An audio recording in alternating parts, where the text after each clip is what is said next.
Do you want to learn programming but don't know where to start?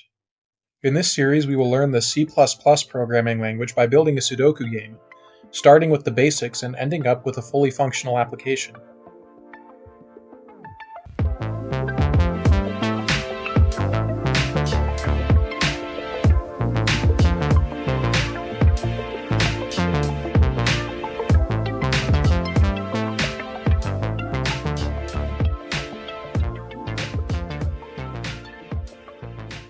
Hello everyone, my name is Mike and you're watching Polymath Unlimited.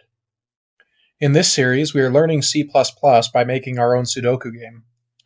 In this video, we will discuss what C++ is, why you should learn it, and how to write your first program.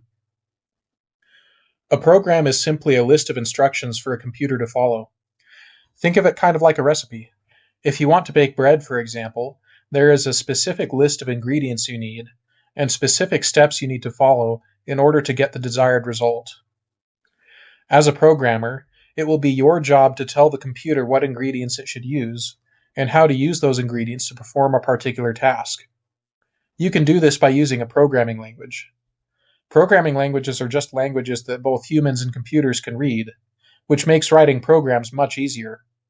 Otherwise, we would need to write all of our programs in binary. While this is possible in principle, it is extremely tedious, and it makes it almost impossible to debug our code. The programming language we will use in this series is called C++. Some say C++ is challenging, but I think it's a great language to start out with for the following two reasons. Firstly, it forces you to learn good programming habits.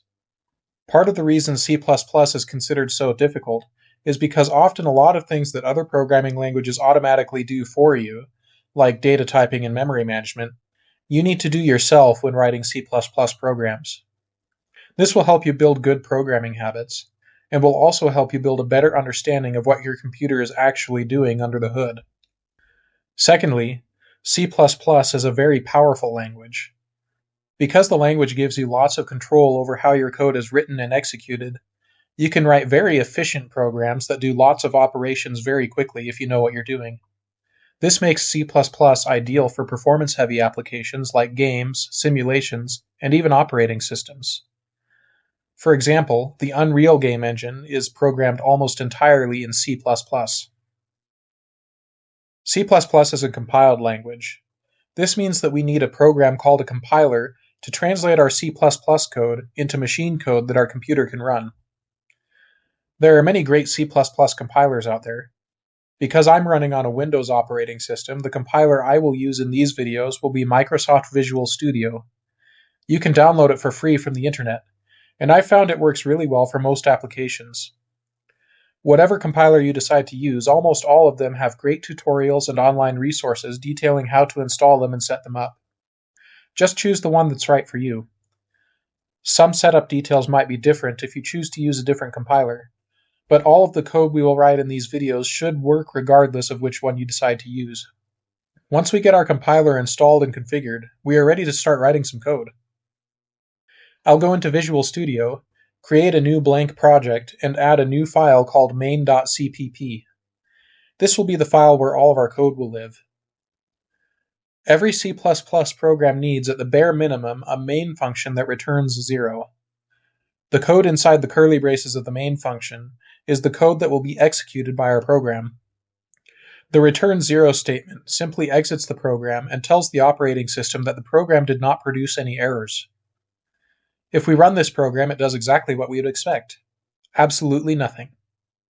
To make our program do something, we'll have to add some code. We'll start by including a library called IOStream. This simply allows us to use some built-in input-output functions from the C++ standard library. Now, in our main function, we will put the IOStream library to work by using standard cout to write a message to the console. Then, we will end the line in the console output using standard endline. Now, our program contains two instructions.